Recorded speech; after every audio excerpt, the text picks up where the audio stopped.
On an unremarkable day in 1984, the world was jolted by the startling demise of one of its most cherished musicians. This man was Marvin Gaye, an esteemed figure in the realm of American music, whose soulful tunes had a profound impact on millions. His existence was a beautiful one marked by waves of triumph and a constellation of talent. However, like any complex melody, it had its fair share of discordant notes. In Marvin's existence, these dissonant notes proved to be fatally consequential. Just ponder this.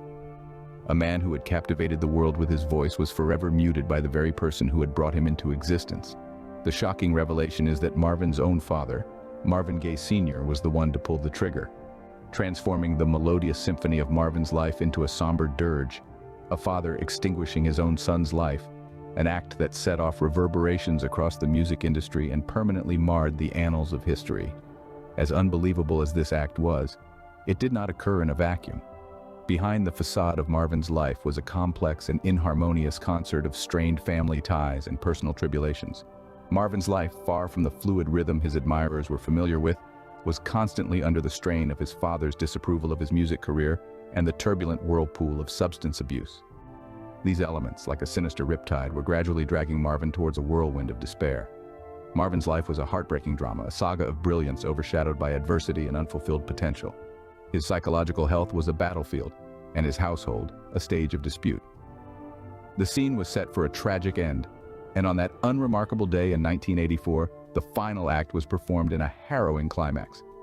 This was not a random act of violence, but the sad culmination of a lifetime of familial conflict and personal chaos. The day the music stopped was not just about the loss of a phenomenal musician, but the tragic termination of a man ensnared in the turmoil of his own life's discord. Behind the facade of fame and success, Marvin Gaye's life was riddled with conflict that played out like a discordant symphony. His father, Marvin Gaye Sr., a minister with rigid beliefs and stern methods, disapproved of his son's musical career. His harsh views on his son's soulful tunes as sinful deviations only added to the tension. As we delve deeper, we find this disapproval manifested in abusive behavior, casting a bleak pall over Gaye's existence. But the strife wasn't merely external. Marvin Gaye was also grappling with his own personal demons. His fight wasn't merely against his father's disapproval, but against mental health struggles. Depression, an unrelenting and unseen adversary, was a constant companion. His battle was further complicated with the entrance of substance abuse. Reliance on drugs became a misguided respite, further muddying his already intricate life. Gaye's internal turmoil was so profound that he often contemplated suicide. These grave thoughts were yet another jarring note in the discordant symphony of his life. This turmoil set the stage for a tragic finale, a deadly confrontation between father and son. But before we plunge into that devastating incident, it's essential to comprehend the sequence of events that culminated in it, because each symphony, no matter how cacophonous, reaches a crescendo. And Marvin Gaye's life was no different. The tragic climax of this drama commenced on April 1st, 1984, at their residence in the heart of Los Angeles.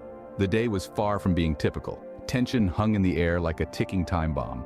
Marvin Gaye and his father, Marvin Gaye Sr., were trapped in a vortex of escalating disputes and physical confrontations. This wasn't just a family disagreement, but a long-standing feud which had been brewing dangerously for years. Their complex family dynamics, a testament to a history of disapproval and abuse, were set to erupt in disaster. The level of discord escalated as the day wore on, confrontations growing more violent, more intense. The house, supposed to be a refuge, resonated with the echoes of fury and frustration. The climax of this tragic day was a fatal shooting. Marvin Gaye Sr., driven into a rage, shot his son twice. The sound of gunfire echoed through the air, abruptly silencing Marvin's music, a music that was loved by millions. Each gunshot was a clear reflection of his father's deep-seated resentment, each bullet a tragic end to a life filled with rhythm and melody. In a moment of explosive anger and resentment that had been festering for decades, Marvin Gaye's life was abruptly extinguished. The aftermath of this startling event sent shockwaves around the globe. The news of Marvin Gaye's demise had a profound and far-reaching impact, leaving countless in a state of shock. The celebrated musician, the voice that had touched the spirit of an entire generation, was no more. His loss plunged the world into grief, and the music industry into an irreplaceable void. Marvin Gaye Sr., the man held accountable for this horrendous act, entered a plea of no contest to voluntary manslaughter. This plea underscored the chilling truth of a father ending his son's life. It signified the heartbreaking finale of a volatile relationship, etching a blot on the annals of one of music's most legendary families. The lasting impact of Marvin Gaye's premature death was experienced not only in the courtroom and his family home, but also far and wide around the world. It rattled the pillars of soul and Motown music, causing tremors in the music industry. Performers and fans mourned the loss of a man whose music had been the backdrop of their existence. His melodies, once teeming with vitality, now served as touching mementos of a light dimmed prematurely. Marvin Gaye's fans were left contending with the stark truth of his absence. Their idol, whose music had provided them with happiness and comfort, was no longer. As his tunes echoed in their ears, they were reminded of the man who had masterminded the music. A man who, in spite of his personal tribulations, had bequeathed the world with ageless music. A man whose existence was ended in the most heartbreaking circumstances. The reverberations of Marvin Gaye's life and death continue to echo, a haunting melody of talent, turmoil, and tragedy. Despite the tragic end, Marvin Gaye's legacy endures, immortalized by his music. He was a pioneer in the industry, recognized and admired for his soulful tunes and raw emotion.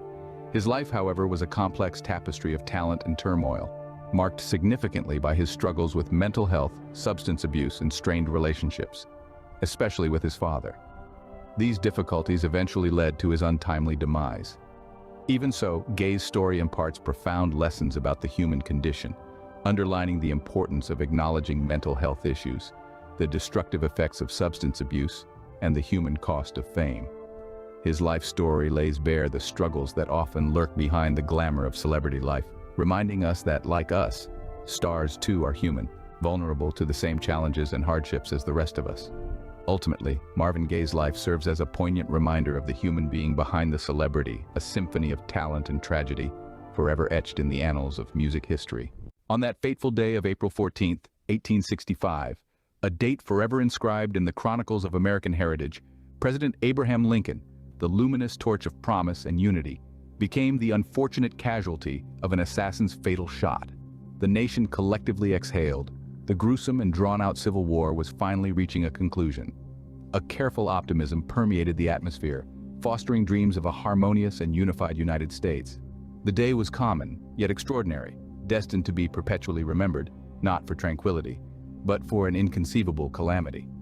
Amidst this buoyant ambiance, President Abraham Lincoln, a figure synonymous with integrity and foresight, planned a celebratory evening at Ford's Theater, oblivious to the harsh turn of events looming upon him. A man of esteemed stature, Lincoln was the epitome of tenacity, having steered the nation through the storm of civil discord, and was now preparing to guide it towards conciliation and unity. Yet, hidden in the obscurity was John Wilkes Booth, a man consumed by retribution and misguided allegiance to the Confederacy. Booth, a distinguished thespian, was well acquainted with the stage, but on that day, he was not the actor, but the orchestrator of a horrific deed that would stun the nation forever. His scheme, a desperate endeavor to resurrect the Confederate cause, was as daring as it was heinous. His plan was to decimate the Union's key figures, setting Lincoln as his primary mark. The stage was arranged, the actors poised, and the audience was unaware of the tragic spectacle about to be revealed. As Lincoln relaxed in his balcony at the theater, eager for an evening of amusement and respite from the demands of leadership, Booth was gearing up for his dreadful role. As the curtains ascended at Ford's Theater, Lincoln was unaware that it would be his ultimate performance. Behind the curtain, a conspiracy darker than any theatrical production was simmering. John Wilkes Booth, a thespian and Confederate advocate, had his sights focused on an entirely different spectacle. This was not to be another character portrayal on the proscenium, but a lethal act that would rattle the core foundations of a country. Booth, a creature of the limelight, was propelled by more than a mere craving for theatrics. He was a fervent supporter of the Southern cause, and his passions were ignited by a profound longing to vindicate the South. His veneration for the radical abolitionist John Brown further inflamed his simmering discontent. Thus, a scheme started to crystallize in his psyche, a scheme involving President Abraham Lincoln. The initial thought was not murder, but abduction. Booth aimed to seize Lincoln and employ him as leverage for prisoner swaps, a desperate attempt to rekindle the Southern cause. Yet, like countless grand designs, this too was laden with hurdles and impediments. In this perilous pursuit, Booth was not a solitary actor. He had allies, fellow plotters who were assigned the role of striking a blow at the Union's core by eliminating key government figures. Among them were Secretary of State William H. Seward and Vice President Andrew Johnson. However, as destiny had ordained, these endeavors were doomed to falter. Whether it was due to a dearth of determination or sheer incompetence remains a matter of conjecture. Disgruntled and emboldened, Booth found himself at a critical juncture. The collapse of his abduction plan, compounded by the disintegration of the Confederacy, impelled him towards a more drastic strategy. The stage was ready, the thespians in their positions, and the script, well, that was about to veer into a sinister direction. With their plans thwarted, Booth pivoted from abduction to assassination, preparing the stage for a catastrophic final act. The performance of Our American Cousin unraveled at Ford's Theater, yet the paramount spectacle was poised to unfold within the presidential suite. During the ill-fated evening of April 14, 1865, the clueless spectators at Ford's Theater were engrossed in the ongoing theatrical display. Unbeknownst to them, the true spectacle was about to transpire in the presidential suite, where President Abraham Lincoln was savoring a momentary respite. John Wilkes Booth, a renowned thespian and a fervent Confederate advocate, had an alternate plot in mind. Booth was no alien to the theater. His knowledge of the structure was intimate, a familiarity that would prove fatally advantageous. His scheme was audacious, evil, and sadly, exceedingly effective. As the reverberations of laughter from a particularly amusing scene enveloped the theater, Booth seized the moment. He infiltrated the presidential suite and fired at Lincoln from the rear, striking him in the head. Caught unawares, the president lurched forward. The bullet had wrought its destruction. Amidst the disarray, Booth leapt onto the stage, a dramatic departure befitting a seasoned actor. His notorious proclamation, "Sic semper tyrannis," thus always to tyrants, resonated through the theater. A line from a play, in this setting it served as a chilling revelation of his intent. Simultaneously, immediate medical assistance was administered to Lincoln. The gunshot wound was not quite fatal. The president's condition was precarious. An assembly of doctors and surgeons, hastily summoned, worked indefatigably to sustain him. However, Lincoln was barely holding on to life, a stark reminder of the savage act that had just transpired. In the ensuing chaos, Booth made his getaway, leaving behind a nation in turmoil and a president desperately clinging to life. As dawn emerged on the fateful day of April 15, 1865, the unimaginable transpired. Abraham Lincoln, the stalwart who had held the republic intact, was no longer among the living. The calamity of the president's demise sent tremors across the nation, a grief-burdened populace wrestling with the enormity of their loss.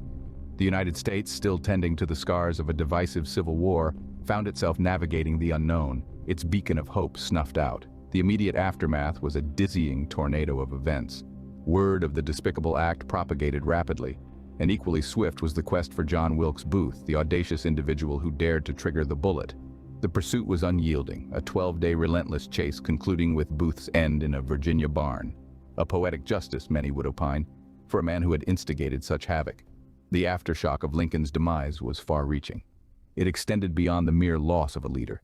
It represented the fracturing a symbol of unity and hope.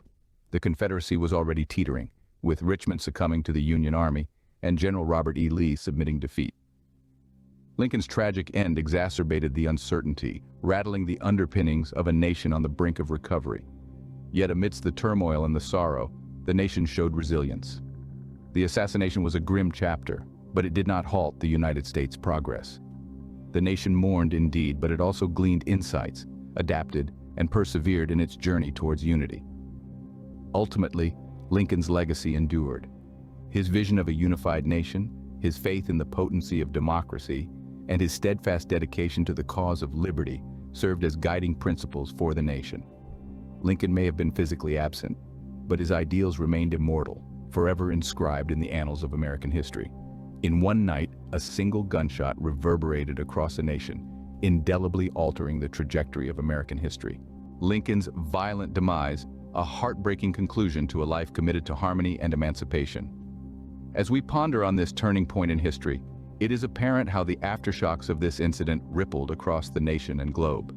The planned murder, masterminded by John Wilkes Booth along with his accomplices, signified a bleak period in the saga of a nation grappling to recover from the scars of the Civil War. Yet, amidst this calamity, Lincoln's reputation remained untarnished. His aspiration for a harmonious America, devoid of the shackles of servitude, endured.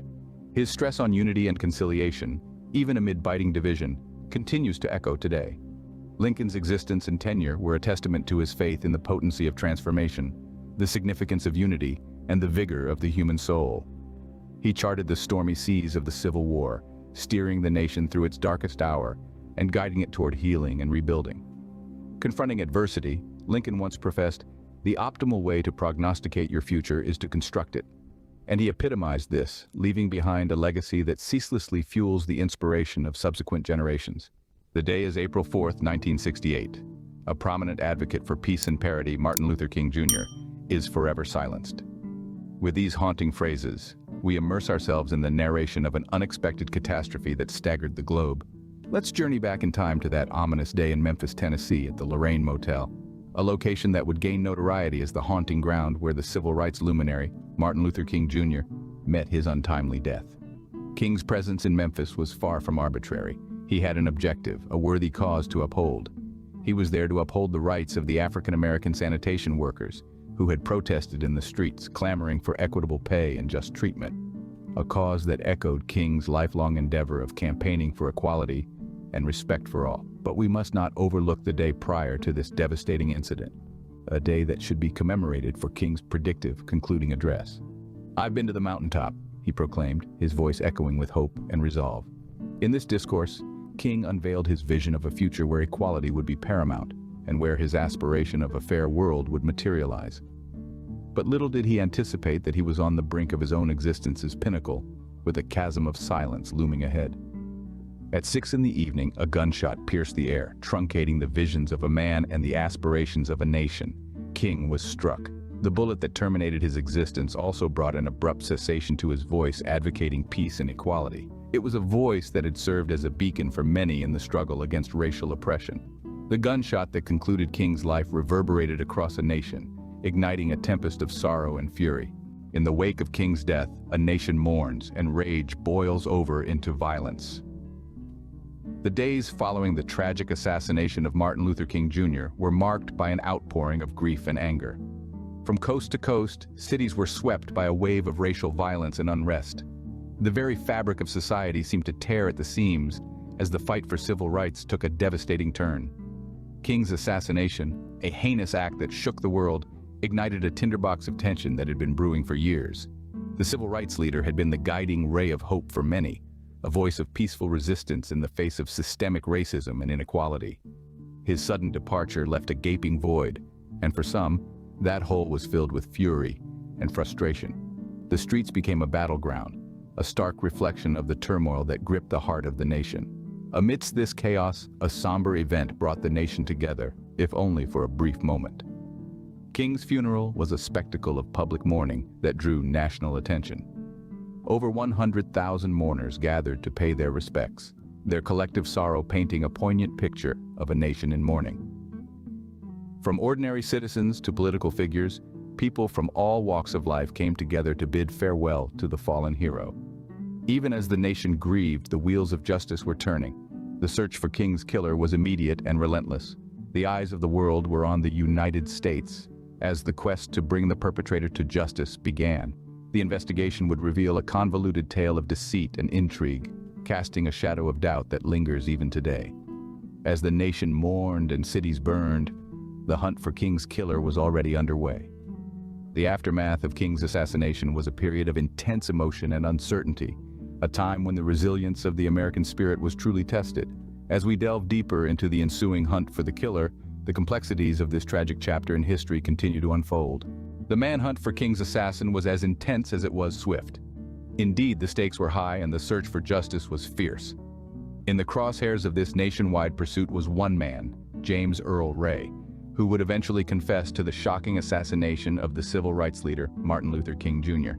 The investigation, fueled by a burning demand for justice, took an unexpected turn when a bundle discarded near the crime scene was discovered. Among the contents was a rifle, later determined to be the murder weapon, and a radio with Ray's prison identification engraved on it. This was the first lead pointing to Ray, a small-time criminal who had escaped from a Missouri prison a year prior. The trail led investigators across multiple states and even international borders. Ray had fled to Canada, assumed a false identity, and was planning to escape to the United Kingdom. However, fate had other plans. Before he could board his flight to London, he was apprehended at the Toronto airport.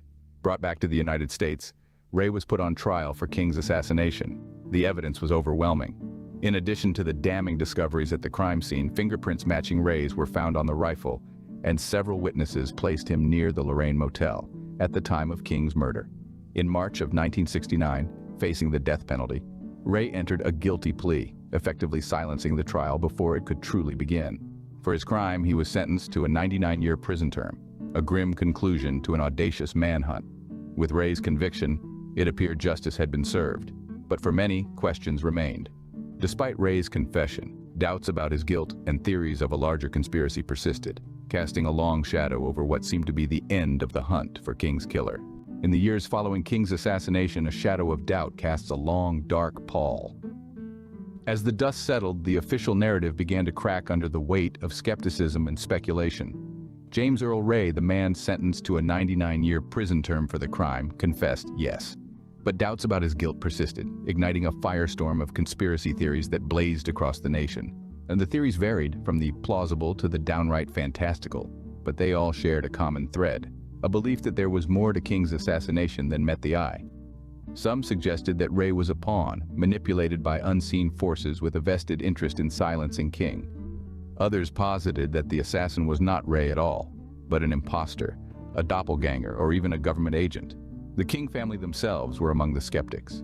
They believed in a larger, more sinister plot, implicating government involvement in the assassination. A chilling thought, to be sure, that the very institution tasked with protecting its citizens could be implicated in such a heinous act. But in the absence of concrete evidence, these remained allegations, not facts. These conspiracy theories ignited legal battles, efforts to reopen the case, and even resulted in a civil verdict against a restaurant owner in 1999. Yet despite all this, the Justice Department's internal investigation in 2000 found insufficient evidence to warrant further action. As we delve deeper into this labyrinth of unanswered questions and unproven theories, we're left with a sense of unfulfilled curiosity, a nagging feeling that perhaps we're missing a piece of the puzzle, a key that could unlock the truth of that tragic day in April of 1968. Despite these lingering questions and theories, the case remains officially closed, leaving us to wonder if we will ever truly know the full story of that fateful day. Though his life was cut short, Martin Luther King Jr.'s message of peace and equality continues to echo throughout the world. In the face of adversity and prejudice, King stood as a beacon of hope, his words and actions propelling the civil rights movement forward. His advocacy for nonviolent resistance and his powerful speeches, including the renowned "I Have a Dream," remain hallmarks of the struggle for racial equality. His untimely death at the Lorraine Motel in Memphis, Tennessee sent shockwaves through the nation, yet it also ignited a flame of determination. Rather than silencing his cause, the tragedy of his assassination amplified his message, prompting widespread mourning, protests, and calls for justice. King's legacy is not confined to the past. It is very much alive, inspiring generations to continue the fight for equality. His influence can be seen in the ongoing efforts to address racial inequality, in the voices that rise against injustice, and in the strides made towards a more inclusive society. His life and death also serve as a poignant reminder of the need for continuous dialogue about racial disparities. The persistent doubts and conspiracy theories surrounding his assassination underscore the importance of transparency and truth in the pursuit of justice. King's enduring impact goes beyond the borders of the United States.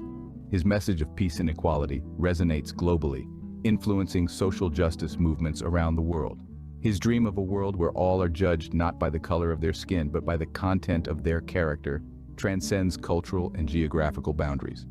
As we reflect on King's legacy, we are reminded of his unwavering belief in the power of love and unity to overcome hatred and division. His life serves as a testament to the transformative power of one individual's courage and conviction. In the end, Martin Luther King Jr.'s dream of a world where all are judged not by the color of their skin, but by the content of their character, remains an aspiration we must all strive to fulfill. In 1942, in the vibrant metropolis of Chicago, a wunderkind was about to emerge, Theodore John Kaczynski. A native of the Windy City, Theodore, often referred to as Ted, was far from an ordinary youth. His intellect was astonishing, his cerebrum a massive repository of mathematical brilliance. While his peers were engrossed in picture novels and playground frolics, Ted was deciphering intricate mathematical formulas. His exceptional intelligence didn't go unnoticed, and by the age of 16, he was striding through the revered corridors of Harvard University. At Harvard, Ted was like a land creature trying to swim. He was a teen in a world of grown-ups, a wonder child in a sea of run-of-the-mill individuals. Yet, his ingenuity glowed intensely, undaunted by the trials of adolescence and the weight of acclaim. Post-Harvard, the University of Michigan extended an invitation, providing him an opportunity to further explore the profound depths of his mathematical abilities. He achieved not just a master's degree, but a doctoral one as well, solidifying his standing as a formidable academic entity. However, it wasn't solely his scholarly accomplishments that distinguished Ted. It was his outlook, his worldview. He perceived things divergently, cogitated distinctively. He was a square peg striving to fit into the circular cavity of society. He was a man who danced to the rhythm of his unique tune, a tune that resonated with the pulse of a novel ideology, one that advocated a nature-focused form of anarchism, a glaring contradiction to the industrial society he was a part of.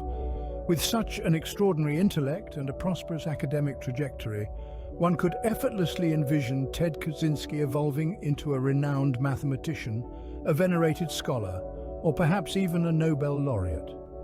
A future filled with promise, one might assume, but little did they realize it was a future that would veer into a sinister path. The genius mathematician was about to take a path no one expected. This is where Theodore Kaczynski's story takes a horrifying turn.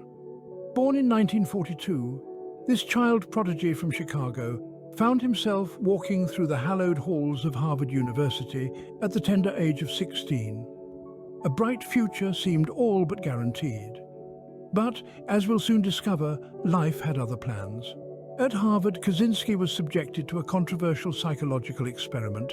While the details remain shrouded in mystery, it's safe to say that the experience left an indelible mark on his psyche. Picture a young, impressionable mind already grappling with the pressures of academia, now thrust into the uncharted territory of psychological manipulation. These experiences at Harvard are often pointed to as the catalyst for Kaczynski's transformation from a brilliant mathematician to a domestic terrorist. But how does a promising scholar turn into the infamous Unabomber? It's a question that has intrigued and baffled many. Was it the isolation, the manipulation, or something far deeper that triggered the metamorphosis? The answer, as always, is far from straightforward. Some argue that the seeds of his destructive path were sown during his time at Harvard. Others believe that his later experiences, his increasing disillusionment with industrial society, and his retreat into the wilderness played a more significant role. Whatever the truth, it's clear that Kaczynski's journey was a complex tapestry of personal struggles, ideological convictions, and societal pressures.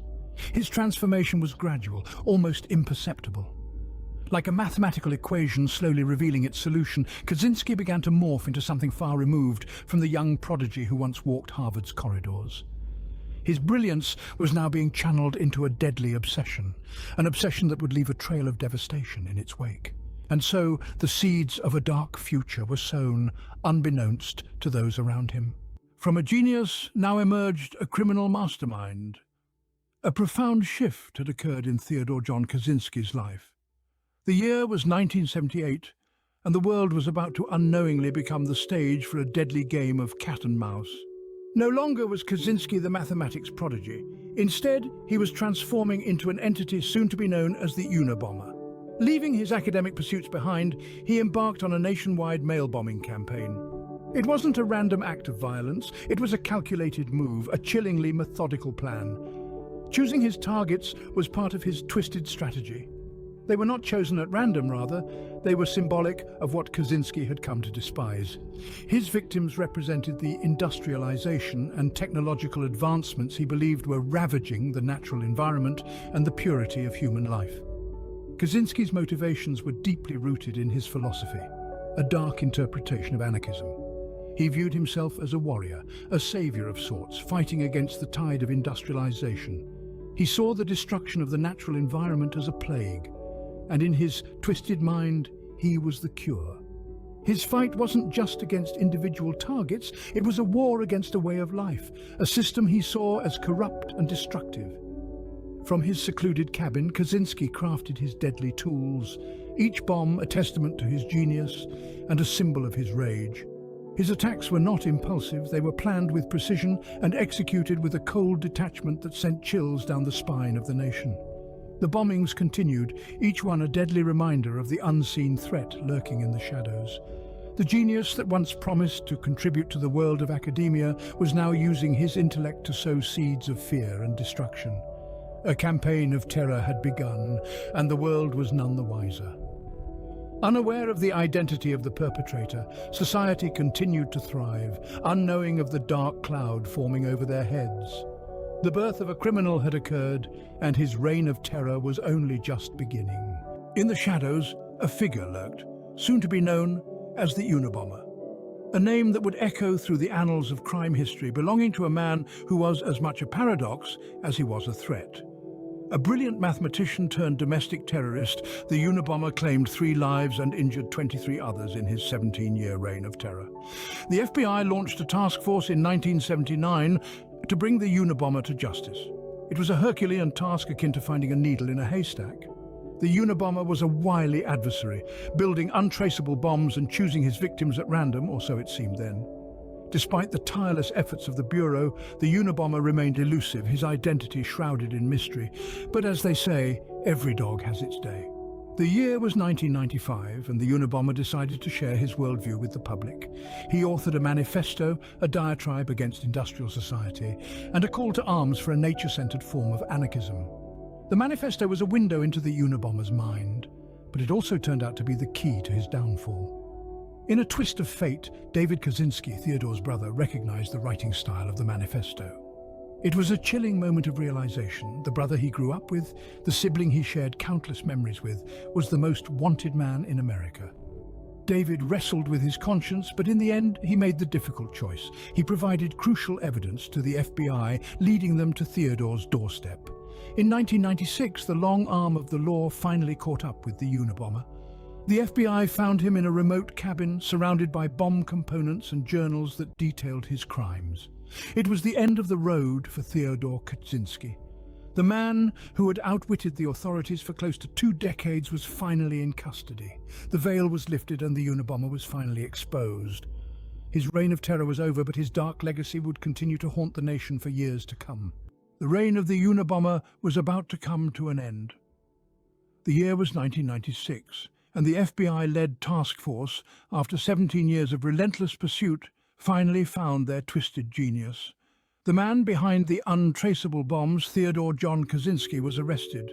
The long-awaited breakthrough came when his own brother, David Kaczynski, recognized the writing style in a manifesto published a year earlier.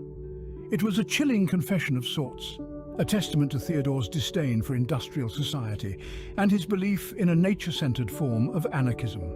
Upon raiding his remote cabin in Montana, the FBI found bomb components and journals meticulously detailing his crimes. The evidence was damning, leading Theodore to plead guilty in 1998. The court, in turn, handed down a sentence as severe as the crimes he had committed, 8 consecutive life terms in prison. The Unabomber was no longer a free man, but a prisoner, destined to spend the rest of his days within the fortified walls of ADX Florence, a Colorado supermax facility known for housing domestic terrorists. However, the final act of Theodore's dark saga was yet to be written. In June of 2023, the notorious Unabomber met his end, not at the hands of justice, but by his own. Theodore John Kaczynski, the mathematics prodigy turned domestic terrorist, committed suicide in his prison cell. It was a tragic end to a life that had veered so far off the path of promise and genius into the abyss of destruction and despair. And so the dark chapter of a genius-turned criminal came to an end. But the tale of Theodore John Kaczynski, the Unabomber, lives on. April 20th, 1999, a date forever etched in the annals of American history. This was the day when the peace of a small town in Colorado was brutally disrupted. Columbine High School, once a place of learning, became a horrifying spectacle of violence and terror as its 2 12th grade students, Eric Harris and Dylan Klebold, unleashed a planned act of terror. This wasn't a simple act of school violence, but a grotesque manifestation of chaos and destruction that claimed the lives of 12 innocent students and a courageous teacher. Eric Harris and Dylan Klebold, who were considered ordinary teenagers, evolved into masterminds of a massacre, marking their sinister legacy with a symphony of chaos and destruction. The Columbine High School massacre wasn't merely a school shooting. It was a cataclysm that resonated to the core of American society, forcing us to scrutinize the security of our schools, the accessibility of guns, and the societal influences on young minds. This calamitous event sparked nationwide discussions on gun control, school security, and societal influences, and it left a profound impact on the collective psyche of the nation, altering forever the way we perceive our world. Eric Harris and Dylan Klebold, two monikers synonymous with notoriety. These seemingly average 12th graders from Columbine, Colorado, concealed a deep-seated animosity towards their peers and society, which led to their meticulous scheming of a horrific act of violence that took place on April 20th, 1999 at Columbine High School. Their initial blueprint for a large-scale bombing, intended to cause unimaginable havoc, morphed into a shooting rampage when their homemade explosives failed to ignite. Their preparations were disturbingly thorough, involving extensive research on warfare and past acts of mass violence. They created detailed maps and timelines of their school, leaving no stone unturned to ensure they knew every escape route and every potential sanctuary their peers could seek during the attack. Their chilling diaries, filled with violent daydreams and comprehensive research on war and murder, provided a terrifying glimpse into their disturbed minds. And so we delve deeper into this gruesome act of violence. Keep these names in mind: Eric Harris and Dylan Klebold, two ordinary students who planned and executed an extraordinarily horrific crime. Their bombing plot was foiled, but it didn't halt the impending terror. This day at Columbine High School was unlike any other. Eric Harris and Dylan Klebold, two 12th grade pupils, had meticulously crafted a bombing strategy. Their motives were unquestionably nefarious, but the bombs failed to ignite. Nevertheless, this mishap didn't halt their malevolent intent. With the bombing plot thwarted, Harris and Klebold spiraled into a shooting rampage. The targets were selected at random, the unpredictability and fear. The corridors of Columbine High were consumed by pandemonium and confusion as the duo unleashed their unprovoked assault on their peers and teachers. After the initial shockwave of the massacre, the law enforcement's response was heavily criticized. The police were denounced for their delayed reaction to the escalating horror. The initial response's lost minutes possibly cost lives and unquestionably amplified the terror endured by those trapped inside the school. The onslaught endured seemingly an eternity for those captive inside the Columbine school. Harris and Klebold, seemingly unaffected by the failure of their initial plan, continued their devastation until they claimed the lives of 12 students and 1 educator. The catastrophic aftermath was a landscape of ruin and loss. The terrifying echoes of gunshots had barely dissipated when the true scale of the massacre began to unfurl. 13 lives were senselessly taken, and over 20 others were left wounded, their lives indelibly scarred by the day's events. Yet the physical injuries were just the surface. The psychological scars run incredibly deep and continue to linger. Ultimately, lives were lost, and over 20 others were left wounded. The assault on Columbine High School was a monstrous act of violence that sent shockwaves across the nation, sparking an urgent national discourse on school safety and gun control.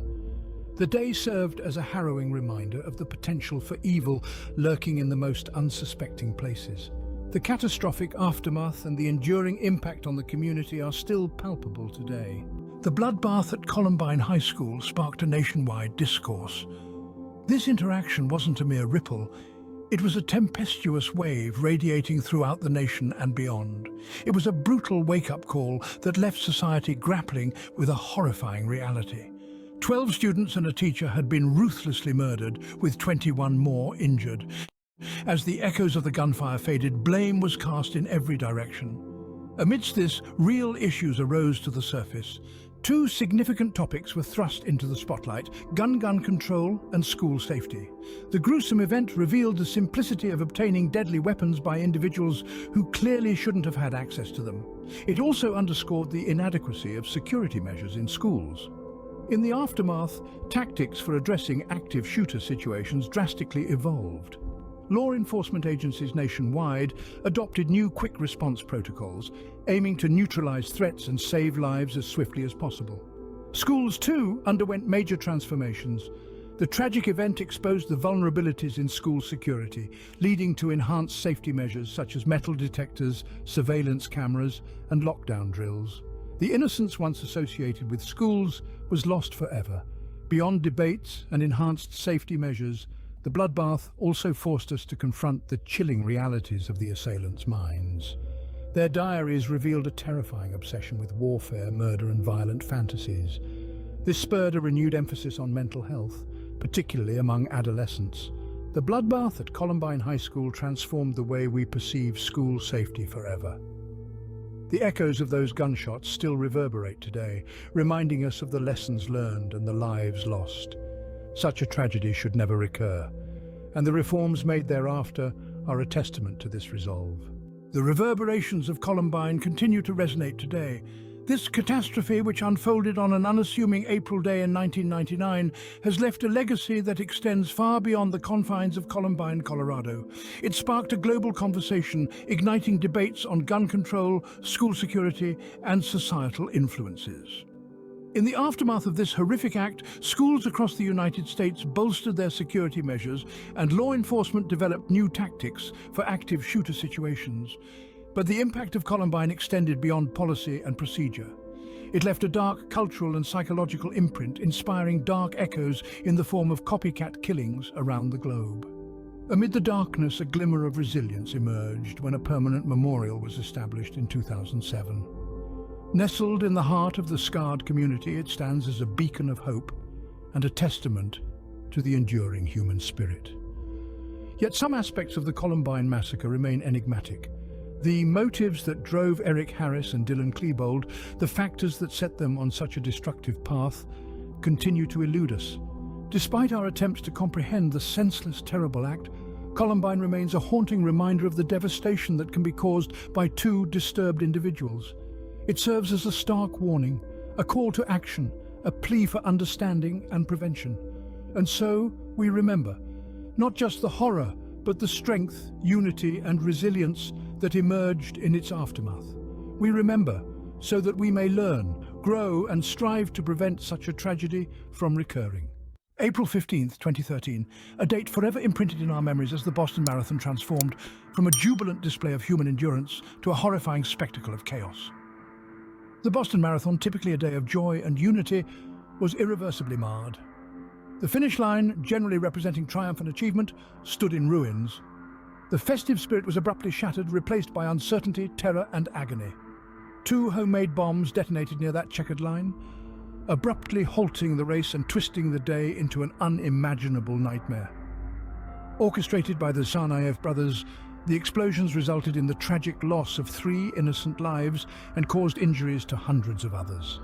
The city of Boston, recognized for its historical significance and tenacity, was left reeling from this unanticipated act of terror. The Tsarnaev brothers, using bomb-making instructions from an Al-Qaeda magazine, meticulously planned and executed this damaging act amidst the oblivious crowd.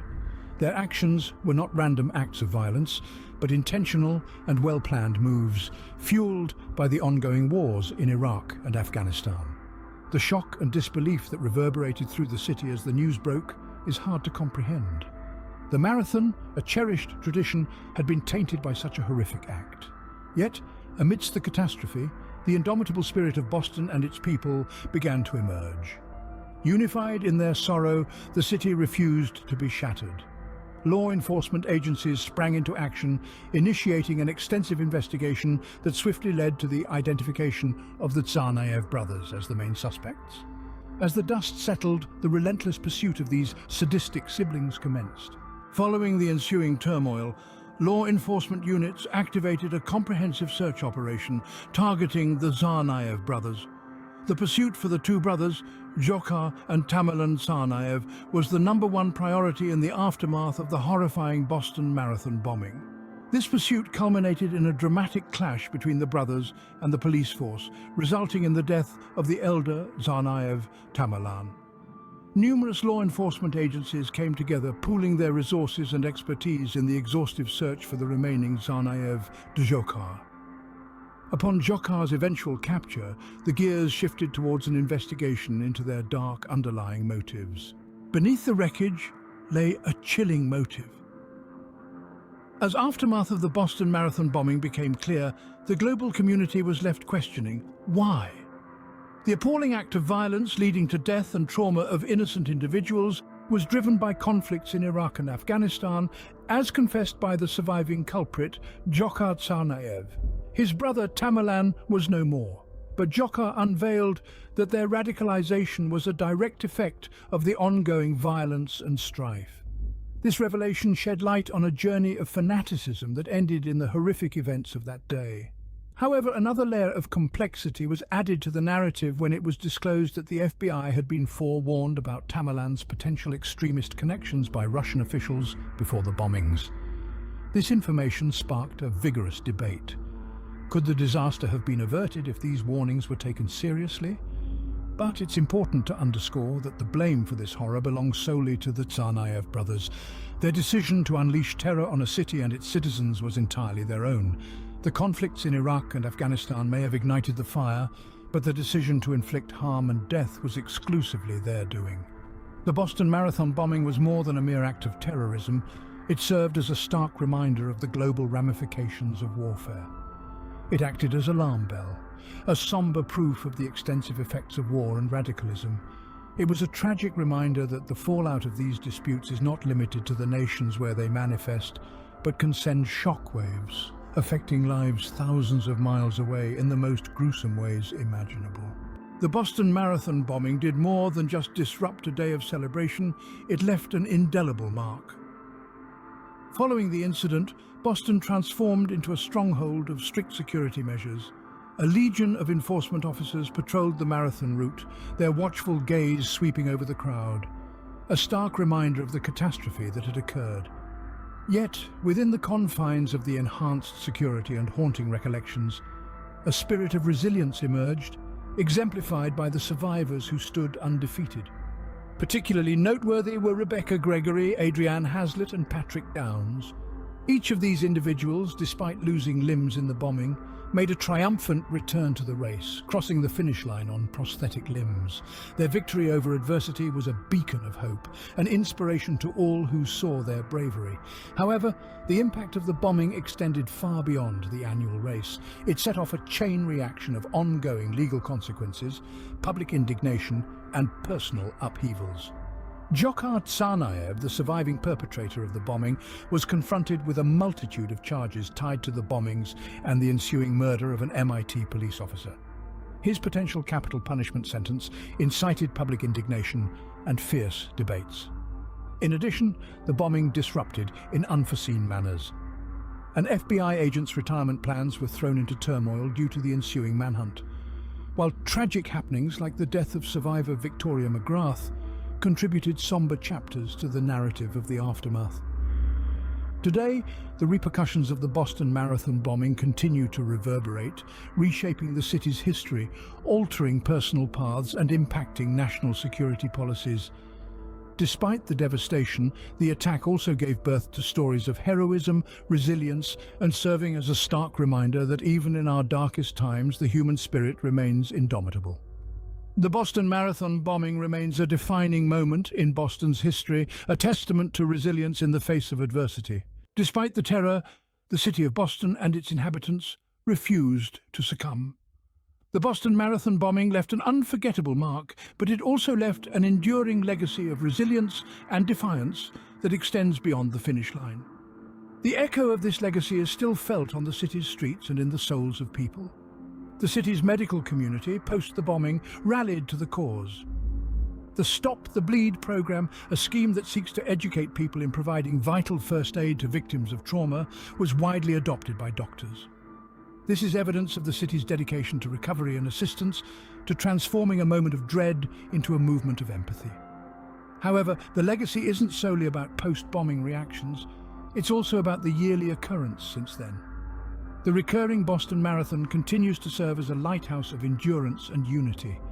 Athletes from varied backgrounds, from survivors with artificial limbs to those running in honor of lost ones, take their position at the start line. They run the identical streets. They cross the same checkered line, refusing to let fear eclipse their spirit. Security precautions have been escalated, with police presence along the course a continual reminder of the disaster, but also a symbol of the city's determination. The legacy of the bombing resonates in every uniform, in every barrier, in every watchful gaze. A city that remains firm and unyielding in the face of hardship. The bombing was also a turning point in Boston's history, with ongoing legal and personal ramifications. However, it's a moment that has not characterized the city. Instead, Boston has chosen to characterize itself through its response, a city that stands tall, runs ahead, and refuses to bow. In many ways, the legacy of the Boston Marathon bombing is the city of Boston itself. It's discernible in the resilience of its people, in the unity of its community, in the determination of its spirit. The Boston Marathon bombing was a test of endurance beyond the race, a test the city continues to ace with aplomb. How a single day can alter the destiny of countless individuals? Let's rewind to April 16, 2007, an ostensibly average day that morphed into a devastating nightmare. The tranquil grounds of Virginia Tech were shattered by an unimaginable disaster. A scholar named Seung-Hui Cho, armed with a pair of semi-automatic pistols, embarked on a terrifying killing spree forever inscribed in the chronicles of American history. Seung-Hui Cho was not your standard student. He battled an array of mental health challenges, including selective mutism and profound depression. Regardless of his struggles, none could have predicted the dread that was about to unfold. The initial threat of terror surfaced at West Ambler Johnston Hall, a dormitory awaking to the dawn of a new day. Unknown to its occupants, a tempest was brewing. Cho discharged his inaugural bullets here, instigating a sequence of events that would stun the globe. The horror did not conclude there. Cho advanced to Norris Hall, an academic structure resonating with the clamor of lectures and discussions. In mere minutes, the scholarly bustle was supplanted by the ear-splitting cacophony of gunshots and shrieks. When the dust settled, the scale of the catastrophe was chillingly apparent.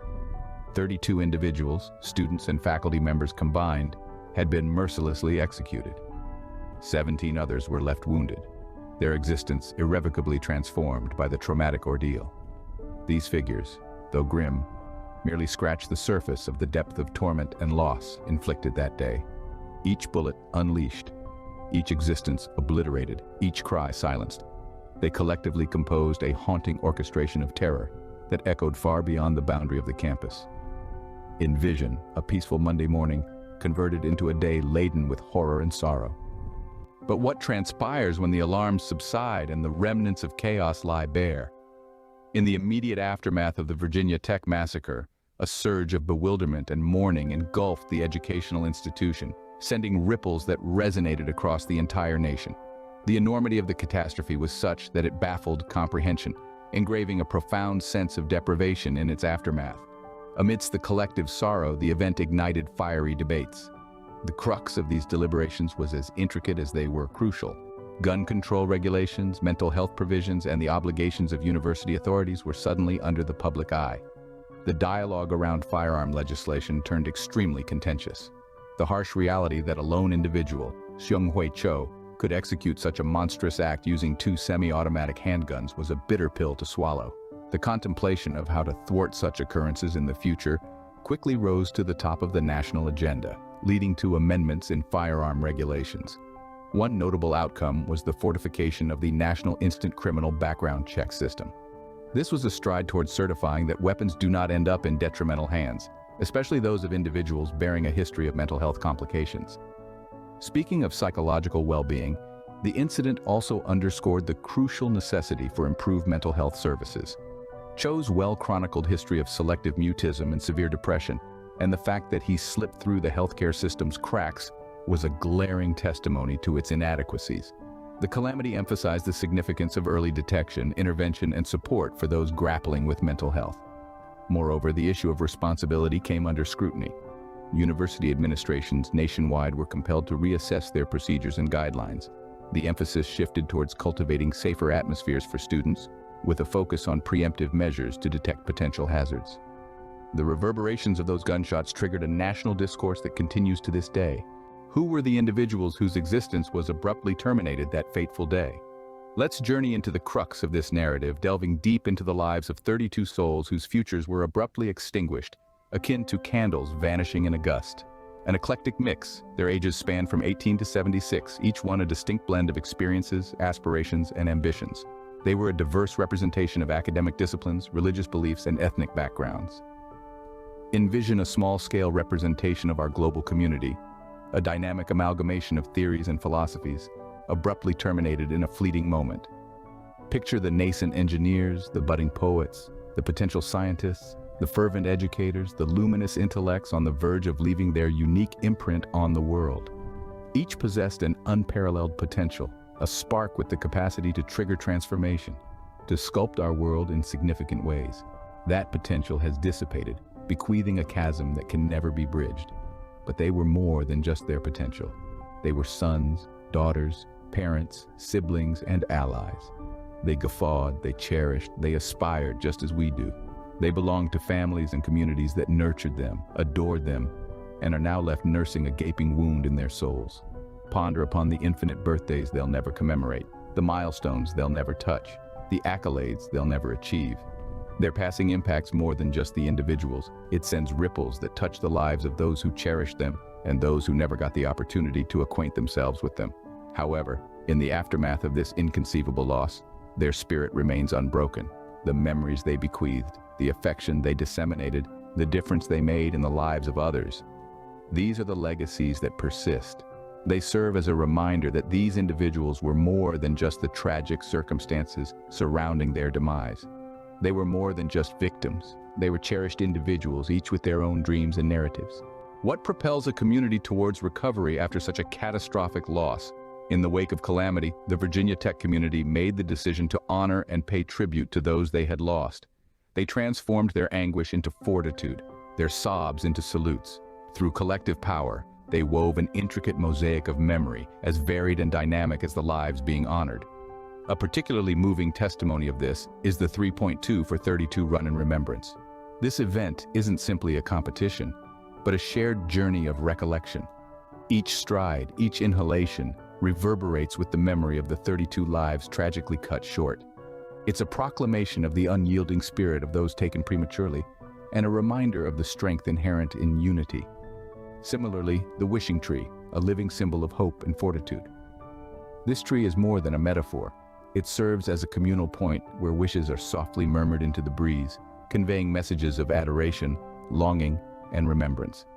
It's a gathering where the community unites to share their aspirations, much like the 32. As evening descends, the illumination of the ceremonial candle transpires. This solemn event is a lighthouse in the darkness, a symbol of the perpetual illumination that each of the fallen contributed to the world. Their light may have been prematurely extinguished, but in the hearts of those who salute them, their radiance will forever linger. Through these rites of remembrance, the Virginia Tech community has demonstrated that unity and resilience can germinate from even the bleakest of epochs. They have embroidered a mosaic of shared history and communal fortitude, a tribute to the lives lost, and a beacon of optimism for the coming generations. The resilience of this community is a testament to the indomitable human spirit. They have metamorphosed their sorrow into might, their weeping into dedications. They have proven that even in the face of inconceivable loss, there exists a route forward, a trajectory studded with remembrance and resilience. With their commemoration, a community discovered strength and unity. What insights can we glean from such a horrific event? That question reverberates as we ponder on the indelible aftermath of the Virginia Tech massacre. The occurrence, as unsettling as it was, has catalyzed critical dialogues and shifts in regulations. Following the calamity, discussions on gun regulation ignited, propelling legislators and society at large to rethink the ease of firearms acquisition. The bolstering of the National Instant Criminal Background Check System stands as a testament to this shift. It's a jarring reminder that whilst we uphold the rights of individuals, we must also ensure that these liberties do not jeopardize the security of the masses. But it extends the scope of gun regulation. The event underscored the pressing necessity for enhanced mental health provisions. Seung-Hui Cho, the man responsible for the catastrophe, bore a history of mental health complications. His saga emphasizes the value of identifying and addressing mental health matters, not merely for the welfare of the individual, but for the protection of the collective. Yet, as we delve into these conversations, we must bear in mind that statutes and laws, albeit essential, are only segments of the solution. We cannot dismiss human aspect. We must underscore the sense of vigilance, of being alert to those in our midst, of discerning when someone may be grappling with inner turmoil. We must cultivate empathy, acknowledging that mental health struggles aren't personal deficiencies, but hurdles that warrant assistance and care. Possibly the most significant imperatives are to create and nurture a sense of community. A community wherein everyone feels acknowledged, listened to, and esteemed. A community that unifies in the face of adversity, that bolsters its members, that endeavors to thwart such incidents from recurring. This is the takeaway from the Virginia Tech massacre. It's a challenging lesson conceived from a disaster that claimed the lives of 32 individuals. Nevertheless, it's a lesson we are compelled to embrace. For it's in these junctures, in confronting the unfathomable, that we derive the fortitude to transform, to evolve, and to recollect. In the shadow of despair, we uncover the resilience to evolve, to mature, and to never forget. Envision a protracted 51-day deadlock, an incandescent climax, a religious sect's sanctuary diminished to cinders. This is the riveting narrative of the Waco Siege. In the initial months of 1993, the tranquility of Central Texas was disrupted by a face-off that would command international attention. The saga began with the Branch Davidians, an offshoot of the Seventh-day Adventists. They were a commune characterized by their unique spiritual convictions, led by a captivating leader named David Koresh. The Branch Davidians had established their residence in a compound not far from Waco, Texas. However, beneath the mask of zealous devotion, federal and state law enforcement agencies perceived a potentially malevolent undercurrent. Unsubstantiated rumors of accumulated illegal armaments circulated around the compound, kindling a flame that would soon burst into an explosive standoff. Enter the Bureau of Alcohol, Tobacco, Firearms, and Explosives, the ATF. Their mission was to probe these accusations. Yet, their endeavors to infiltrate the compound were met with resolute defiance, paving the way for a 51-day deadlock that would captivate the country. Little did they know, the law enforcement agencies and the Branch Davidians were on a collision trajectory. A ballet of control, faith, and endurance was about to commence. This was no longer merely about alleged illicit armaments. It was a contest of resolve between an unyielding religious sect and the formidable force of federal law enforcement. And orchestrating the entire spectacle was David Koresh. A man possessing immense charisma and contentious practices, Koresh was the lifeblood of the Branch Davidians. His stewardship would navigate the group through the approaching weeks of strain, diplomacy, and conflict. What began as murmurs of suspicion had detonated into an impasse that would ensnare the world's attention. And this was merely the overture. A chain of events that would indelibly etch itself into American history had just been triggered. At the heart of this tragedy is a religious group, the Branch Davidians, and their charismatic yet controversial leader, David Koresh. Originating from a schism within the Shepherd's Rod group back in 1955, the Branch Davidians, an offshoot of the Davidian Seventh-day Adventist Church, experienced a transformative shift under the leadership of David Koresh. Born Vernon Wayne Howell, Koresh assumed leadership of the Branch Davidians in the late 80s, bringing a wave of changes to the sect. Koresh claimed prophetic powers and introduced new doctrines that marked a departure from traditional Seventh-day Adventist beliefs. He preached an apocalyptic message, one that painted a picture of an imminent battle with the forces of evil. This message resonated with his followers, and under his leadership, the Branch Davidians prepared themselves for what they believed was an inevitable conflict. Yet it was Koresh's personal life that drew the most attention and controversy. He engaged in a practice of taking multiple spiritual wives, some of whom were reportedly underage. This, along with allegations of child abuse within the group, sparked outrage and concern among those outside the community. Koresh's controversial practices, combined with the group's increasingly militant posture, began to draw the attention of law enforcement. The Branch Davidians were suspected of stockpiling illegal weapons at their compound near Waco, Texas, adding fuel to an already rising fire. Yet, many Branch Davidians had been part of the community long before Koresh's leadership. They were drawn to the group's message of spiritual salvation and saw themselves as a close-knit religious community, not a cult. But the controversies surrounding Koresh and his practices cast a long and troubling shadow over the group. As tensions escalated, a confrontation with law enforcement became inevitable. February 28, 1993, marked the start of a grueling 51-day standoff. This wasn't your average neighborhood dispute over a misplaced garden gnome. No, it was a high-stakes game of chicken between the Branch Davidians, a religious sect led by David Koresh, and the U.S. federal government. The ATF initiated a raid on the Branch Davidian compound, suspecting them of stockpiling illegal weapons, but things didn't go as planned. A violent confrontation ensued, leading to casualties on both sides. This was the start of what would become a marathon standoff that would grip the nation. The negotiations that followed were intense and complex. Imagine trying to negotiate with your stubborn toddler about bedtime, but on a much larger and more dangerous scale. Tactics varied from offering assurances of safety to threats of force, a roller coaster of diplomacy and intimidation. Meanwhile, the Branch Davidians fortified their position. The compound became their fortress, their sanctuary, their Alamo. And Koresh, well, he wasn't backing down, standing firm in his beliefs and the perceived threat to his followers' freedom. As the days and nights wore on, the tension was palpable. It was like waiting for a pot of water to boil, but the pot is filled with gasoline and the stove is a ticking time bomb. The FBI took over command from the ATF, but the change in leadership didn't bring about the desired resolution. The standoff was marked by periods of eerie silence, punctuated by sporadic gunfire and failed attempts at negotiation. The intensity of the situation was matched only by its duration. 51 days of high tension, of waiting, of uncertainty. As days turned into weeks, a peaceful resolution seemed increasingly out of reach. It was a chess match with no clear endgame in sight, a ticking clock with no sure way to stop the hands from reaching midnight. April 19, 1993, the day the Waco Siege reached its fiery and tragic conclusion. As the sun rose, the FBI decided it was time for the final assault, concluding a standoff that had stretched to 51 days. The Bureau, armed with tear gas, moved in on the compound, a move they hoped would force the Branch Davidians out of their stronghold, ending the siege peacefully. But peace was not to be the final chapter of this saga. As the gas canisters pierced the walls of the compound, the air became thick with uncertainty. The Branch Davidians, led by David Koresh, had been suspected of stockpiling illegal weapons, adding a dangerous potential twist to the unfolding events. And then, as if foretold by some grim prophecy, a fire broke out. The fire engulfed the compound, the flames licking the sky, turning the once bustling stronghold into a blazing inferno. As the fire raged on, the fate of the Branch Davidians trapped inside became increasingly bleak.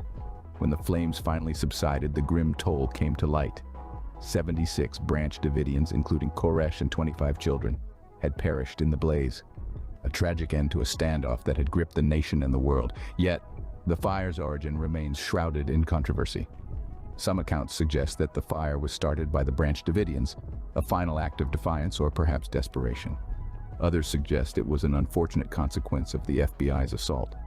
The truth, it seems, was consumed by the very flames that ended the Waco Siege. In the smoke and ashes of the compound, the Waco Siege found its tragic end. The Waco Siege left a lasting impact not only on those directly involved, but also on the American psyche. In the aftermath, the government's handling of the situation came under intense scrutiny. Critics from all sides decried the perceived overreach, questioning the tactics employed and the heavy loss of life. This event, steeped in controversy, became a rallying call for those wary of governmental authority. The siege also had far-reaching consequences, igniting a spark in the American militia movement. It served as a grim reminder of the potential for conflict when ideology clashes with authority. This escalating tension would later manifest in the Oklahoma City bombing in 1995, an attack directly influenced by the Waco tragedy. The Branch Davidians, a group at the heart of this event, were forever marked by the flames of that fateful day. Their story, while often overshadowed by the larger narrative, remains a poignant part of this complex tapestry. The Waco Siege, a chilling testament to the volatile mix of faith, fear, and firepower, continues to echo in the annals of American history. April 19, 1995, a date etched by a catastrophic incident that would forever mar the soul of America, the Oklahoma City bombing. This scene delves into a heart-wrenching chapter of American history. The culprits, Timothy McVeigh and Terry Nichols, two former military men, their hearts harboring not honor and duty, but a chilling resentment for the very government they once served. Their motivations, deeply rooted in anti-government sentiments, propelled by events such as the Waco Siege and Ruby Ridge. This wasn't a misplaced protest or a mindless act of vandalism. This was a meticulously planned, cold-blooded attack, resulting in the loss of 168 innocent lives. Men, women, children, none were spared from the wrath unleashed that day. The aftermath was brutal. 680 individuals injured and widespread property damage. The Alfred P. Murrah Federal Building, once a sign of federal authority, was obliterated. The blast, so potent, was felt miles away, echoing the terrifying potential of man's anger and resentment. This devastating incident was more than an attack against a structure or a government. It was a crime against humanity, against the essence of unity and peace. Its shockwaves reverberated far and wide, jolting the nation's foundation. A day of terror, a day that would forever alter the trajectory of history. But what were the circumstances that led to such a disaster? What drove two ex-military men down this sinister path of annihilation? We delve into the story of Timothy McVeigh and Terry Nichols, who were once devoted to their nation's defense, but are now its tormentors. Unlike a flash turn, their journey towards this horrific act was a gradual and steady decline, driven by anti-government ideologies. Let's go back to the early 90s. McVeigh, a decorated Gulf War veteran, returns home disenchanted, finding a nation he believes has deviated from the values he fought for. His disappointment intensifies, nurturing a growing animosity towards the government. Nichols, his fellow former soldier, resonates with these feelings, and so they unite over their shared disillusionment. Their shared animosity towards government is further ignited by incidents such as the Waco Siege and Ruby Ridge, which they view as extreme government interference, adding fuel to their already intense discontent. Consequently, they start to strategize. They begin to imagine a counteraction against what they see as an oppressive government. They meticulously strategize an attack targeting the Alfred P. Murrah Federal Building, a representation of the government they have come to loathe. They dedicate months to detailed planning of their scheme, considering every detail and potential hurdle. They mark the date, April 19, 1995, the anniversary of the Waco Siege, a date that will forever be ingrained in American history. These two men, who were once soldiers pledged to their country's defense, are now on the brink of becoming its attackers. Driven by a potent combination of disillusionment, rage, and anti-government passion, they are prepared to unleash a wave of annihilation. With their plans set in motion, a countdown to disaster had begun. In the aftermath of the bombing, America was left to wrestle with the wreckage. The Alfred P. Murrah Federal Building, previously a beacon of government authority, was reduced to rubble. The explosion claimed the lives of 168 blameless individuals and injured an overwhelming 680 people. The impact of this gruesome attack was not only physical but profoundly emotional, forcing America to confront the grim reality of homegrown terrorism. This tragedy served as a shocking wake-up call, shedding light on the potential malevolence harbored within its citizens. The architects of this atrocity, Timothy McVeigh and Terry Nichols, were military veterans who had morphed into anti-government radicals. Despite the horrific nature of the crime, the wheels of justice remained in motion. The FBI worked diligently, and through an expedited and thorough investigation, identified the culprits. By conducting over 28,000 interviews, following up on 43,000 leads, and amassing an astonishing 3.5 tons of evidence, they successfully brought McVeigh and Nichols to justice.